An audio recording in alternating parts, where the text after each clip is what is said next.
Hey everybody, this is Brad Listi. This is the Otherppl show. I am in Los Angeles. It's good to be with you. I hope you're doing all right, and I appreciate you tuning in.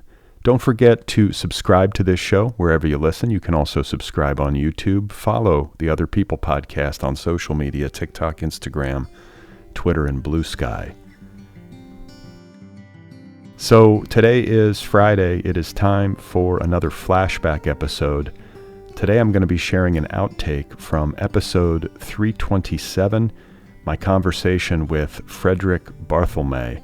It first aired on November 5th, 2014. Frederick Barthelme is one of our finest writers. He is the author of 16 books of fiction and nonfiction, including Moon Deluxe, Second Marriage, Tracer, 2 Against 1, Painted Desert, Bob the Gambler, Elroy Nights, and Waveland. His collected stories will be published in January 2024 by Arcade Publishing. An outtake from episode 327, my conversation with Frederick Barthelme, is coming up momentarily. A quick reminder before we get going that I do a weekly email newsletter. It now lives over at Substack, so you can sign up, subscribe to my newsletter over at Substack. You can read it there online.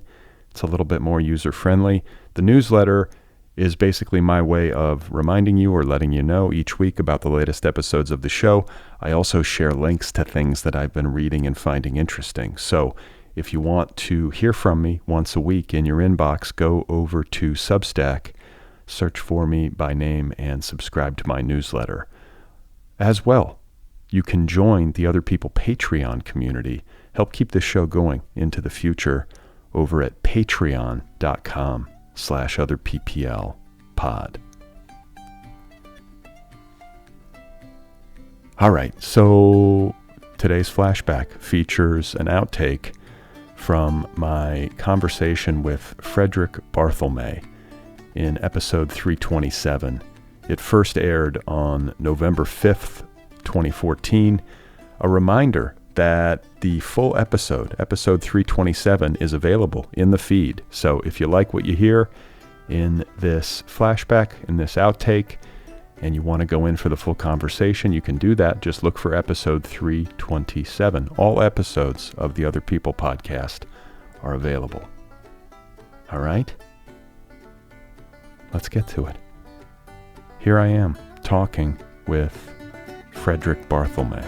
Sometime I moved to New York, and when I was about 22, lived there for 7 years, and then I moved back to Houston for a while. Then I went to Baltimore for a while, where I was studying at Hopkins, and then I came to Hattiesburg, Mississippi, where I stayed for 30 years. Did you intend? Was that something that you know? No. In fact, no. I intended not to stay there for 30 years. I intended to stay there for a year or so. But that turned into 30 years. I want to talk about your family because I've had conversations with writers on this program who, believe it or not, there are multiple conversations I've had with writers who come from families that produce like clusters of fiction writers or clusters of authors, at least. You know, some of them might write nonfiction, some of them might write fiction. But I always find that interesting, and I'm sort of surprised that I've talked to multiple people who come from such families, because it seems like such an anomaly to me that one family would produce multiple children who do this.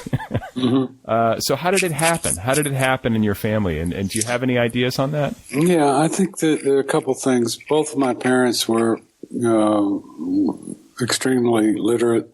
My mother was English major at Penn, and my father was an architect, but very well read. And the thing that was prized most in the family was quickness of wit. So people were, we spent all of our time, cutting each other up for, days on end, at every occasion, at the dinner table, watching television, riding in the car. It was a constant sort of verbal play. And I think that's where you find the source of all the writers. In fact, everybody in the family, all the 5 children, made their livings in one way or another writing. Wow. And so 5 children. How many boys and how many girls?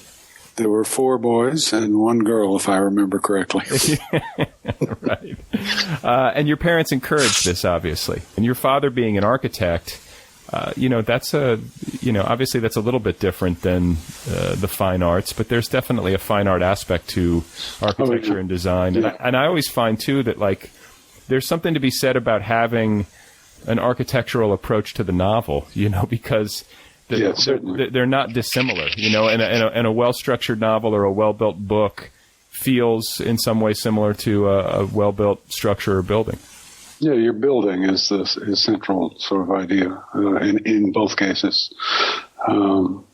He was a very aggressive modernist, and as a consequence of which, that we were, the whole life of the family was sort of modernism.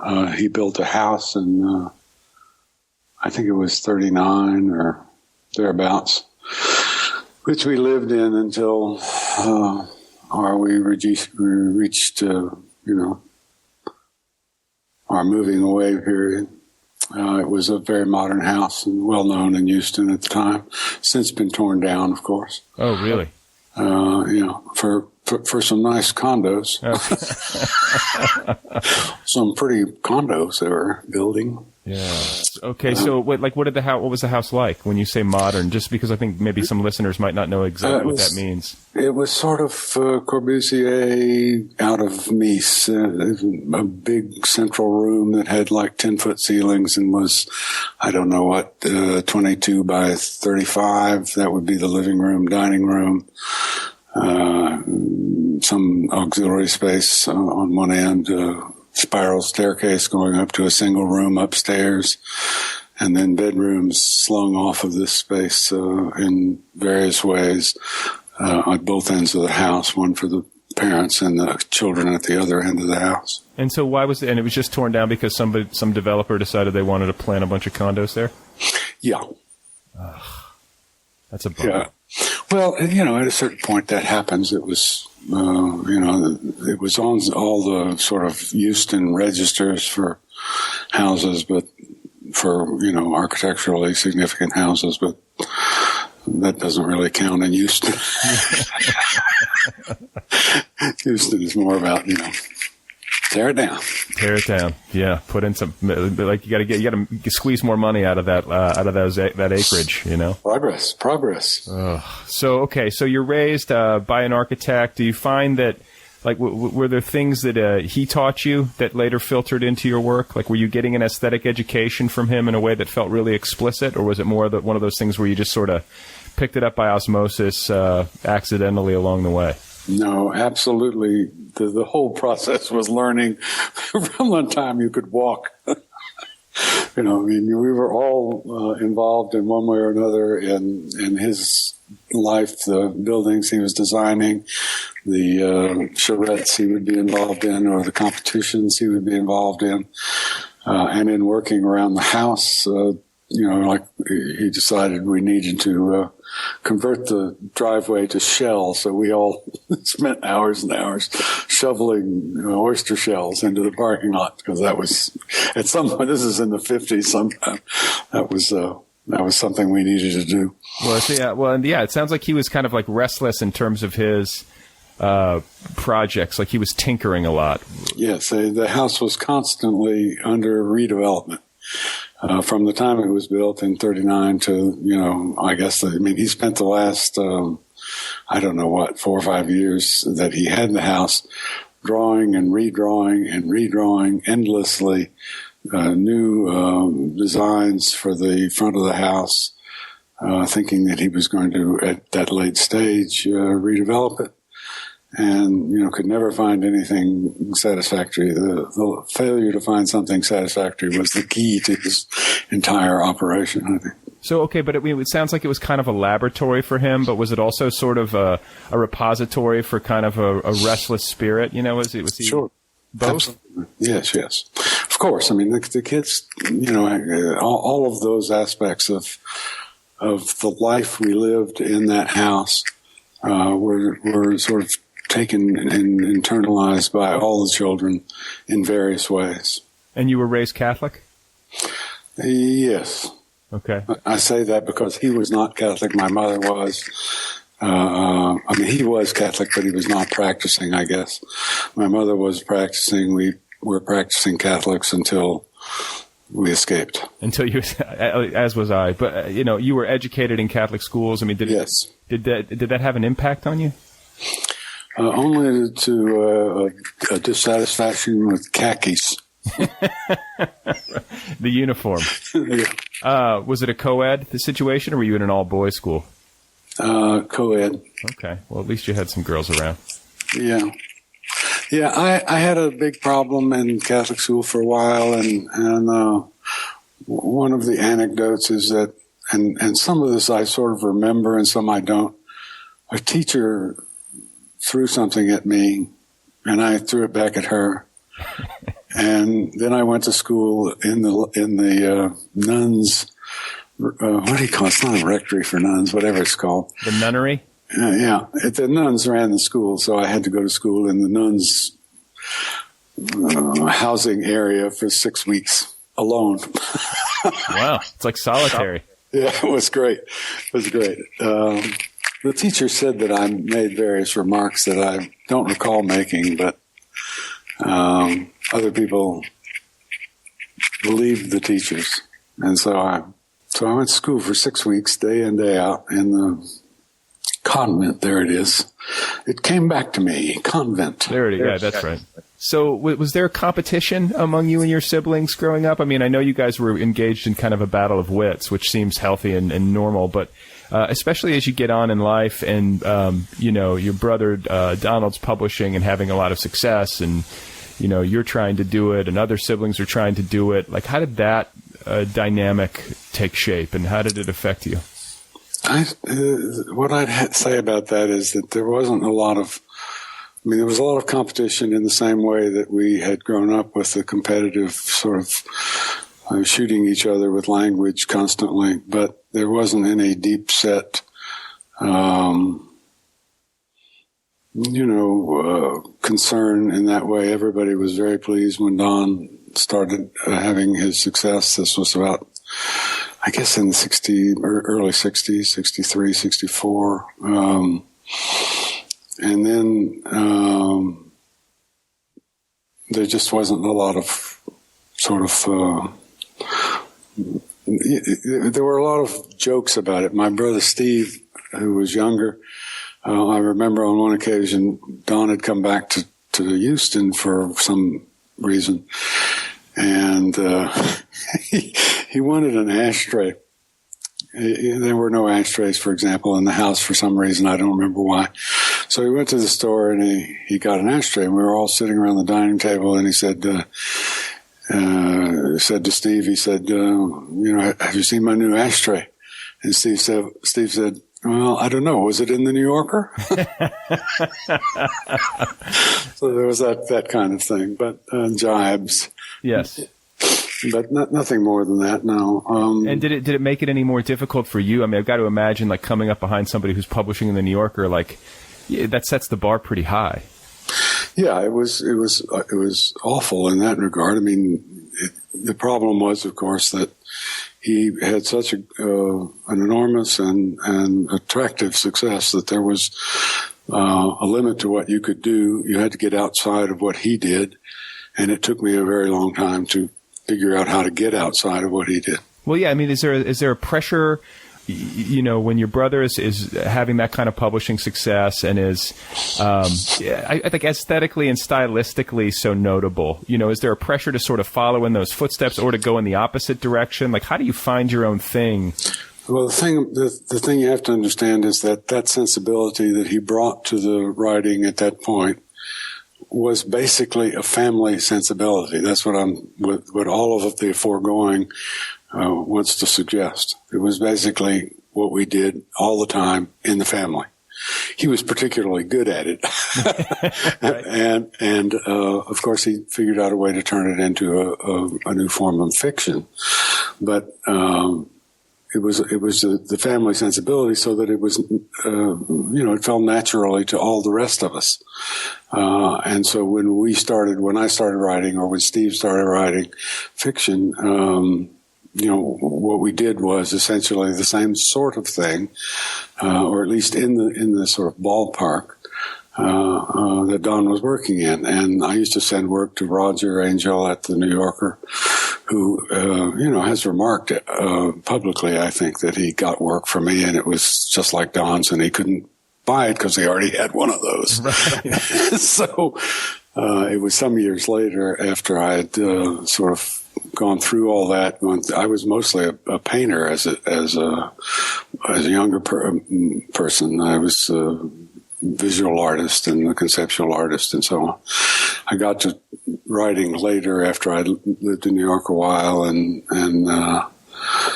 had done some books that were sort of, the first two books I did were kind of, sort of halfway between the art world and the literary world. Yeah, so let's talk about that. So you're in Houston, and you get through Catholic school, you survive, and then you said it earlier that you escaped. So escaped to what? Tulane?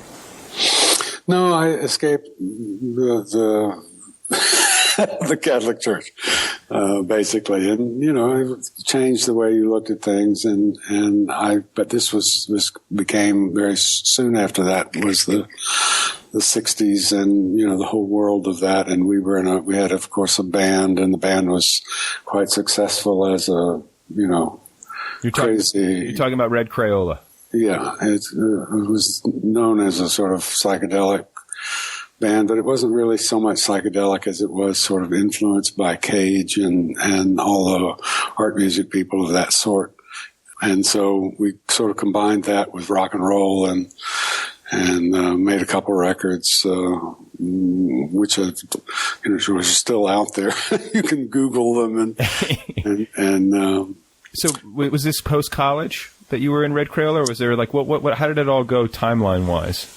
I went off to Tulane for a year. Then I went to the University of Houston architecture school for 3 years. And it was about at the end of that stint that we had the band and the 60s came in and, the whole thing went out the window. Got kicked out of school once and then got back in and then got kicked out again.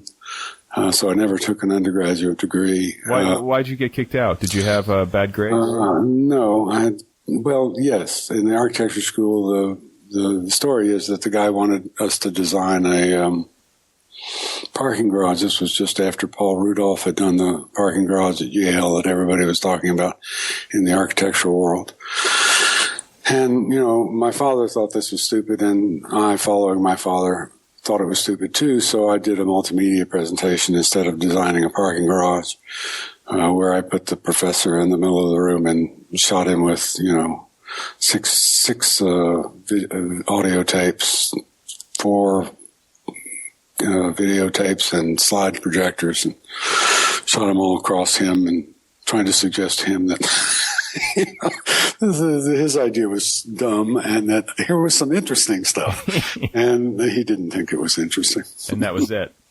Yeah, I was kicked out of the architectural school after that, and then I went into the art school, and somewhat the same thing happened. I did an art book for a special problems course, which I was a painter by this time, working as a painter, exhibiting as a painter in Houston, and I did this book which consisted of Xeroxing all these articles out of the art magazines, because that's where I got my real art education, from reading art magazines. And at that time, they were very fancy and heavy and difficult to read, and deeply committed to what they were writing about. And so I, did a book by Xeroxing all, 400 pages of art magazine articles, suggesting to him that the selection of same was the equivalent to, research and so forth and so on. The professor in that case did not agree and kicked me out of the art school. This is a promising beginning for someone who wound up working in academia. That's what I thought. All right, guys, there we go. That was an outtake from episode 327, my conversation with Frederick Barthelme. It first aired on November 5th, 2014. Frederick Barthelme's collected stories will be published in January by Arcade Publishing. You can find him online at frederickbarthelme.com.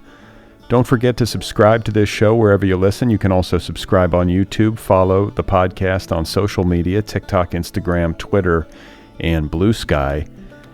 Be sure to sign up for my weekly email newsletter over at Substack and join the Other People Patreon community at patreon.com/otherpplpod. If you have a couple of minutes, please give this show a rating wherever you listen. It helps the show find new listeners. If you want to get an Other People t-shirt, you can do that at otherppl.com. And finally, a quick plug for my latest novel. It is called Be Brief and Tell Them Everything. Available now in trade paperback, ebook, and audiobook editions. I narrate the audiobook. Again, the book is called Be Brief and Tell Them Everything. So, coming up on Sunday, my guest will be David L. Ulin. We will be talking about his latest novel. It is entitled 13 Question Method. Great talk with David Ulin coming up on Sunday, so stay tuned.